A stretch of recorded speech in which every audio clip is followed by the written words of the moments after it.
Hello everyone, welcome to the first episode of On My Way from Work from 2025. I hope you are doing good and your whole year will be fine. So Happy New Year everyone.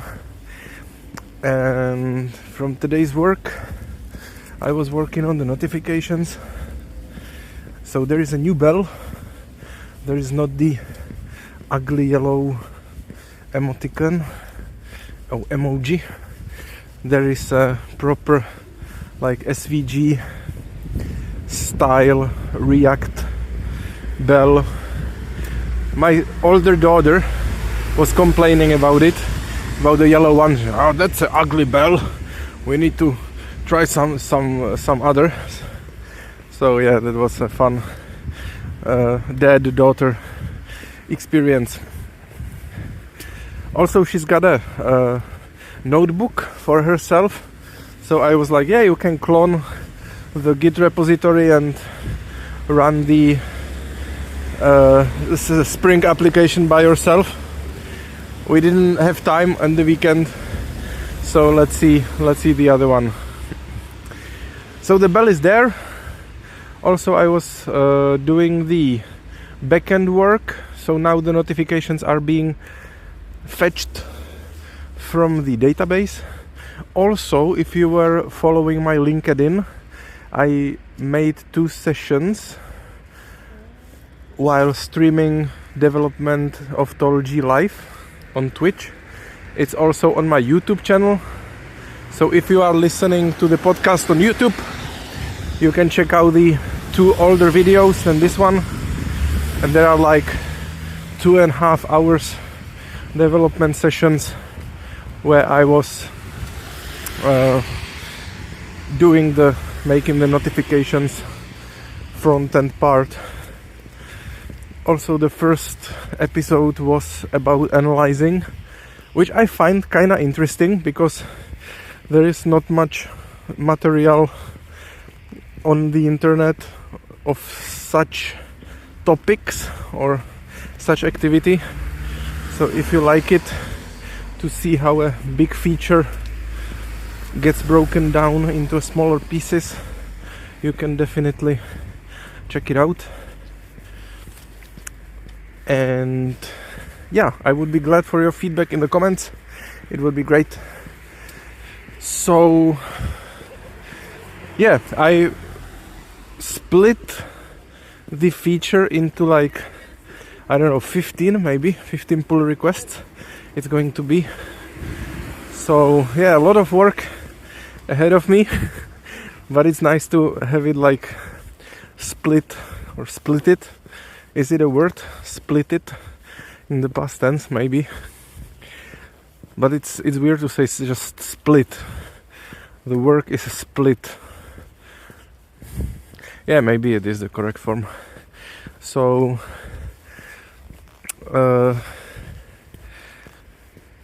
a lot of work ahead of me. I'm working on the MVP, which means having the notifications of tasks when a task is being assigned to a person. The person should be notified, and there is also the component showing the notifications on the front end.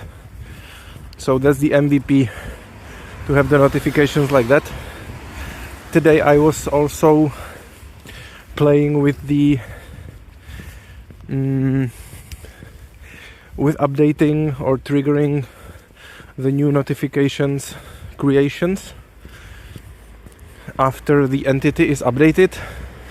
So I put it on entity update listener, and if it is a task, the updated entity,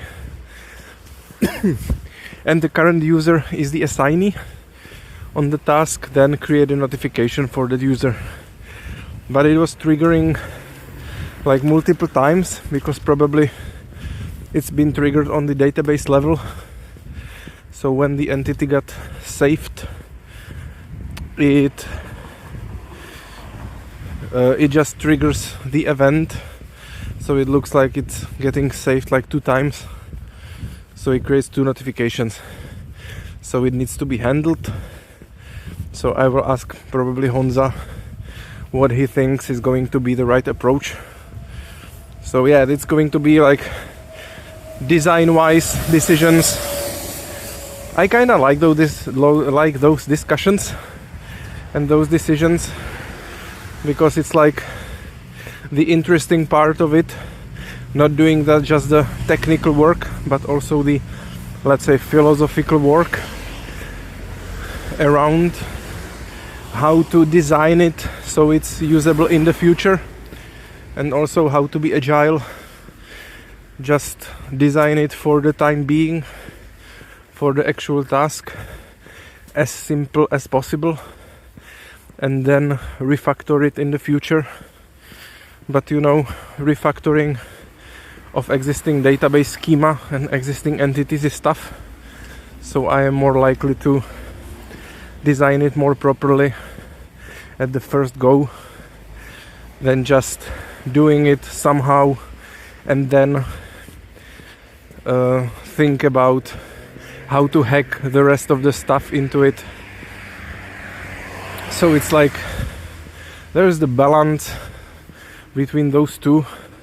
So I'm more likely to do it like more design upfront than being in the just do it somehow so it works and then refactor it as we go.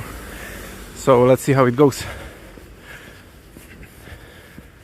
Then we had also discussion with Honza about the structure of the database, because the notification entity is just the notification and it should have linked entities, for example the tasks, or that the password has changed and something like that.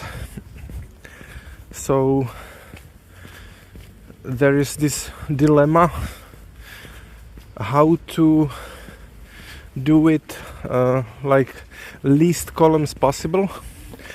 So probably there needs to be just the linked entity ID, and it can point to a task or other events. But there is the problem with Hibernate and also with the JavaScript API, that we want to have like stable JSON structure. So we decided to go with nullable columns, saying like linked task ID and linked event ID, like some other, and it will be nullable and only the relevant ones will be populated,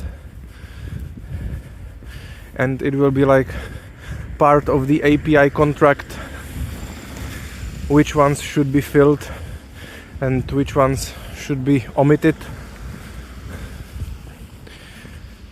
So it's like strongly typed and can be used with the TypeScript properly, but also keeping it versatile enough to add more types in the future, more types of the linked entities. So it's not like pretty or elegant, but it gets the job done, and it's flexible, things like that. So it's the trade-off we are making here. So let's see how it goes in the future. I think it's going to be the catchphrase of the podcast, because I'd say let's see how it goes in the future a lot. So yeah, catchphrase of the podcast. Thank you guys also for the support of the last year. I've seen there were like 25 views or something like that of the episode with Jirka. So I'm grateful for that. Cheers to Jirka, to bring more viewers or listeners, let's say. So yeah, this is like the 8th episode, I think. So I'm gonna keep going and let's see if it gets some traction. It really helps me with like my mental state. I can say the things like journaling, say the things that were happening by the day, and it keeps me fresh, stuff like that. So even if nobody cared, I care, and my mental health care, so stuff like that. Okay, so that's going to be it. Have a nice day and see you tomorrow. Bye.